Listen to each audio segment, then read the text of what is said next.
Olá! Hoje a gente mergulha num texto bem conhecido pela força que transmite, sabe? O Salmo 46. E ele já começa impactante. Deus é o nosso refúgio e fortaleza, socorro bem presente na angústia. Que frase, hein? Uma frase poderosa, sem dúvida. Pois é. E logo nos versos iniciais, olha só o cenário. A terra treme, montanhas caindo no mar, águas rugindo. É, assim, o caos completo. Um cenário de fim de mundo mesmo. Exato. E aí vem a afirmação: não temeremos. Isso parece contraditório, né? Como é que se mantém a calma no meio disso tudo? Então, esse contraste é chave, é proposital. O autor ele não foge do pior cenário possível. Pelo contrário, ele usa essas imagens, talvez até de mitos antigos, sabe? Do caos aquático primordial. Ah, interessante. Isso, para justamente ressaltar que a segurança que ele está propondo não vem do chão firme, digamos assim. Vem de algo ou alguém que está acima disso tudo. Entendi. E aquela palavrinha selah que aparece, funciona quase como um respiro, né? Tipo, pare aqui, pensa nisso, internaliza essa verdade. A base firme é Deus, não a terra. Faz todo sentido.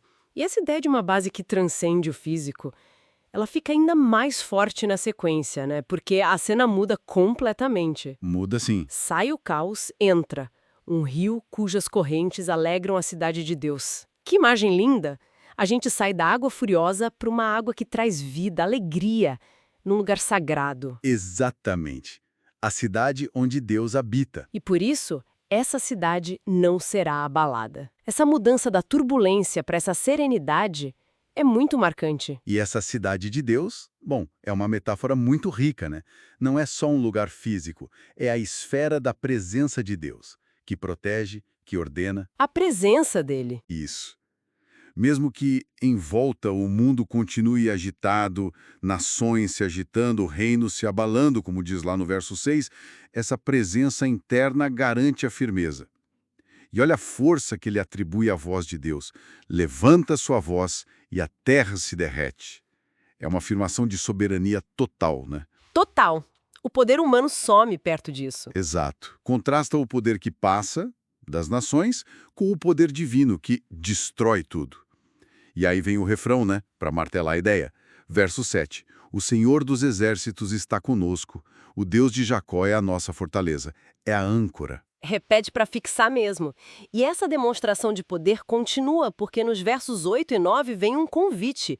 Vinde, contemplai as obras do Senhor. Sim, um convite à observação. Só que as obras que ele menciona causam um certo estranhamento inicial, talvez. Fala de assolações na terra, mas também de acabar com as guerras. Tipo, quebrar arco, lança, queimar escudo.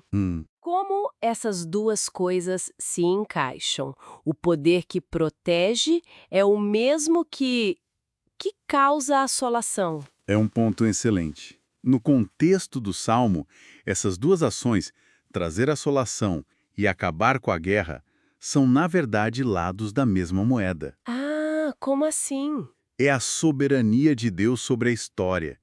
Ele não é só um refúgio passivo. Ele age, ele intervém. Ele tem poder tanto para, digamos, desestruturar a ordem humana que falhou, quanto para impor a paz. Impor a paz. Sim, veja as imagens. Destruir as armas. É uma paz que não vem de um acordo, mas de um desarmamento divino, entende? É um controle absoluto sobre a violência humana. Entendi.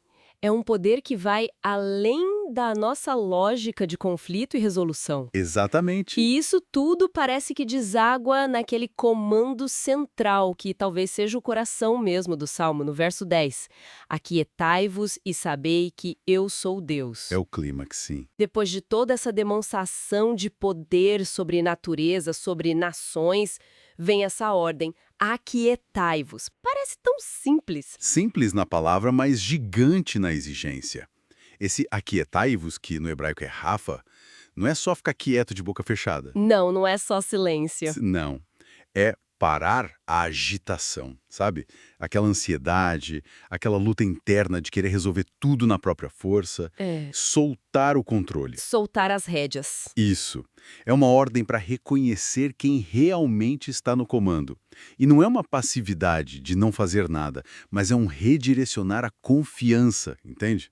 Deixar de lado o esforço frenético para poder, aí sim, saber, reconhecer e experimentar quem Deus é. Entendi. A quietude abre espaço para o reconhecimento. Exato.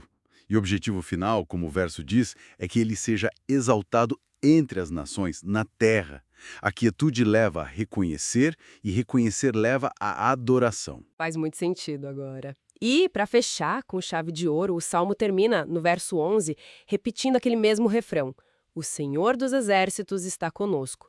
O Deus de Jacó é a nossa fortaleza. Selá. Como um selo final, né? Uma garantia. Depois do comando para quietar, ele reafirma. A base continua lá. Podem confiar. Uhum. Então, olhar para o Salmo 46 é tipo fazer uma jornada. Começa encarando o caos, o medo real que existe, mas não para aí.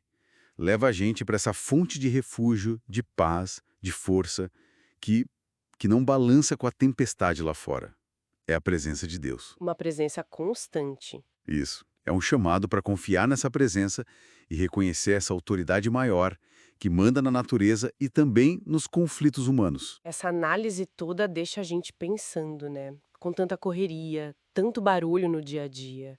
Onde é que a gente encontra esses momentos de aquietar-se? Boa pergunta. Onde achar essa pausa para reconhecer essa força maior que dá refúgio de verdade, que dá perspectiva para além do que a gente está vendo? Fica aí a reflexão.